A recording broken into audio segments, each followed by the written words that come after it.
In effect, Moscow has given itself the power to erect a sort of digital iron curtain around its networks. But will it force the change from a freewheeling internet to a purely Russian one? That's what tech companies and Russian internet users alike will be watching as the law takes effect.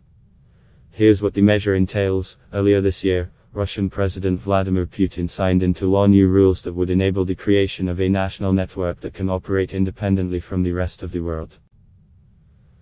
Among other things, the law allows Roskomnadzor, Russia's telecoms agency, to shut the country off from external traffic exchange, creating a purely Russian web. The government has said the regulations are part of an effort to protect Russia by creating the ability to sustain a fenced-off national network, in the event that a foreign power interferes with Russian cyberspace. The official newspaper Rossiyskaya Gazeta said the law coming into force should not affect internet users, but it will ensure the availability of communication services in Russia in case of threats. That's clear in theory, but just how the new measures will be applied remains ambiguous.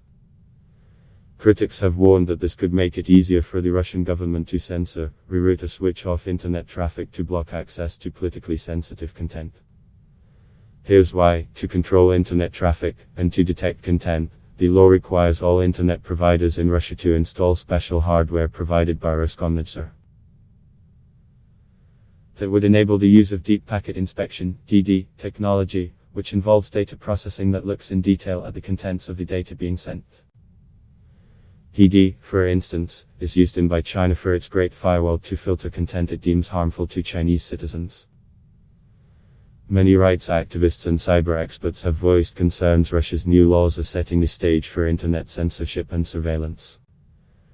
Now the government can directly censor content or even turn Russia's internet into a closed system without telling the public what they are doing or why, said Rachel Demba, Deputy Europe and Central Asia Director at the advocacy group Human Rights Watch, in a statement. This jeopardizes the right of people in Russia to free speech and freedom of information online. It's not entirely clear how Russian authorities plan to implement this legislation. Officials in the country have described it as a work in progress that requires multiple tests and additional regulations. But trials of hardware are already underway. Alexander Zhurv, Roskomnadzor's head, has said all Russian internet providers have agreed to comply with the law and install the hardware, and it is now being tested locally in one of the Russian regions. The most recent addition to the legislation, which also comes into force on Friday, takes those tests nationwide. Russian Prime Minister Dmitry Medvedev signed a law last month outlining drills that Russia will host every year in order to test scenarios of various threats to the country's internet in order to sustain its sovereignty. According to the document, Russia will hold no fewer than one such exercise a year, with a caveat that this number could increase if snap drills are conducted. Russia's Ministry of Communications will be in charge of planning the drills, which will be coordinated with the FSF, Russia's security service, and the Defense Ministry, among other institutions. Russia has long had a relatively free internet culture in comparison with China. But the government has veered in the direction of greater control of internet access in recent years. Jason Oxman, President and CEO of the Tech Trade Association Information Technology Industry Council, said such laws could have an impact on Russian society and the country's economic growth. Access to a free and open internet is the key to many of the technologies that enhance the daily lives of individuals and economies across the globe, he said.